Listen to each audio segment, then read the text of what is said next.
Hey everybody, my name is Judiscak, and I've been an Elite FT since 2007. I've been a lifer since 2016, and today I'm going to be presenting to you the core value of caring. Right? If you truly care about someone, not only will you want to interact with them, but you'll also care about their safety to make sure that they're okay. Okay. Now, really, the most important way that you can care about someone is to take care of their safety and protect them. Okay. Justin chose me for this core value, and I think he chose me because of three reasons. And those three reasons are right here. Their names are Rylan, Lawson, and Joey. Right? These are my three kids. Just like a number of other lifers, I'm a parent of kids that are in the program. And so Justin understands that not only do I know what it means to be a coach, but I also have the perspective of what it means to be a parent of kids that are in the program. So one thing I know as a parent is that I would do anything to keep my kids safe. I would do anything to protect them. And as an Elite FT coach, you should have that same mentality. You have to understand that you're dealing with somebody's babies, somebody's kids, whether they're 2 years old or whether they're in high school. So that's the mentality you need to have if you want to keep them safe. So what does that mean for you as a coach practically?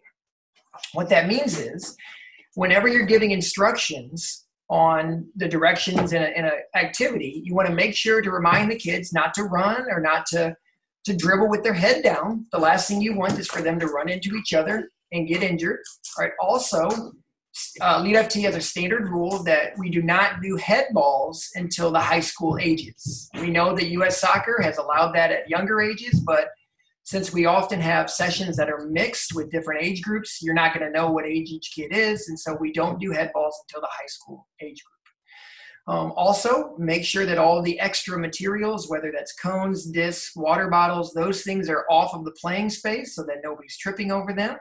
If you're at the sports academy indoors, you want to build a force field around all the extra gear. That way none of it is loose and getting into the playing field and hurting the kids.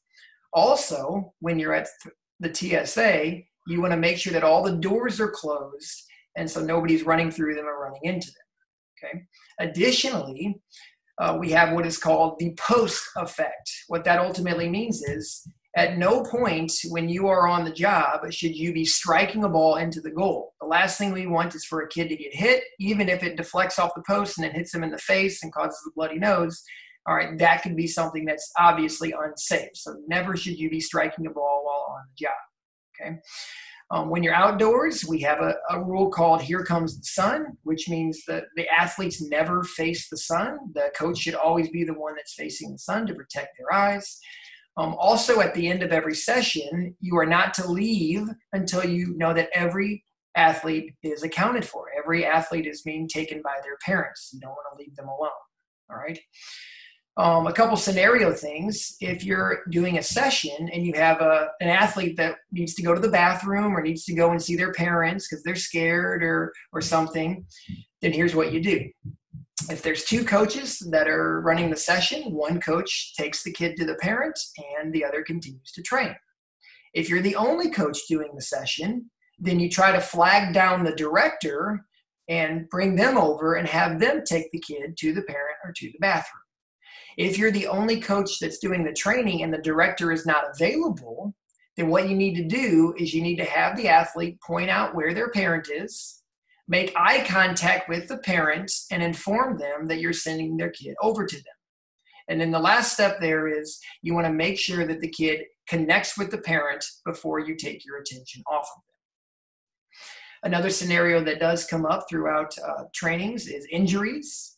And so if an athlete gets injured and you can right away assess that it's not a major injury, they got knocked down, they got pushed over, but they're fine, then don't make a big deal out of it, right? Don't rush over to them and act like dramatically they're majorly injured because they will do the same thing.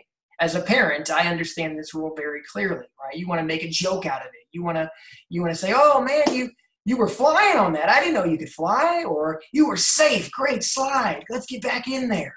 Right? The more dramatic you make it, the more dramatic the athletes will typically make it. And if you've ever trained my daughter Jovi, you know exactly what I'm talking Okay. Now, there could be a scenario, though, where there is a major injury. Somebody does actually get injured. They break something, they twist their ankle really bad, they're bleeding.